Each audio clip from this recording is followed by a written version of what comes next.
Berkaca dari tahun 2017, permasalahan yang mengakibatkan terganggunya psikologis anak di Indonesia masih cukup tinggi. Menyikapi kondisi ini, Ketua Lembaga Perlindungan Anak Indonesia Seto Mulyadi mengajak semua pihak pada tahun 2018 mendukung dan lebih peduli terhadap upaya perlindungan anak.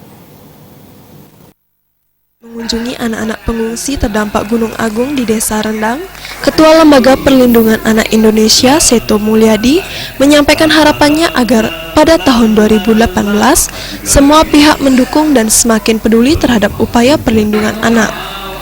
Sepanjang tahun 2017, pria yang akrab disapa Kak Seto ini menyebut isu yang paling menonjol terkait upaya perlindungan anak adalah terjadinya tingkat perceraian orang tua yang cukup tinggi. Perceraian itu umumnya diwarnai perebutan hak asuh anak dan penutupan akses bertemu anak. Hal ini tentu mengakibatkan psikologis anak terganggu. Iya, memang kami harapkan semua sangat peduli pada upaya perlindungan karena kita sudah sejak tahun 97 waktu di zaman Soeharto dicanangkan gerakan nasional perlindungan anak. Jadi dalam hal ini mohon kita semua peduli pada perlindungan. Isu yang paling cukup menonjol pertama adalah pada perceraian yang cukup tinggi, di mana kemudian terjadi perebutan hak asuh anak atau penutupan akses bertemu dengan anak.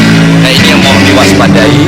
Kemudian juga pendidikan di sekolah, mohon jangan ada tindakan-tindakan kekerasan. Mungkin menanamkan disiplin tegas perlu, tetapi tidak dengan cara kekerasan. Dan kemudian dikembangkan juga aspek budaya dan olahraga, peningkatan tarian dan sebagainya. Kak Seto juga berharap sekolah menanamkan disiplin pada anak tanpa unsur kekerasan.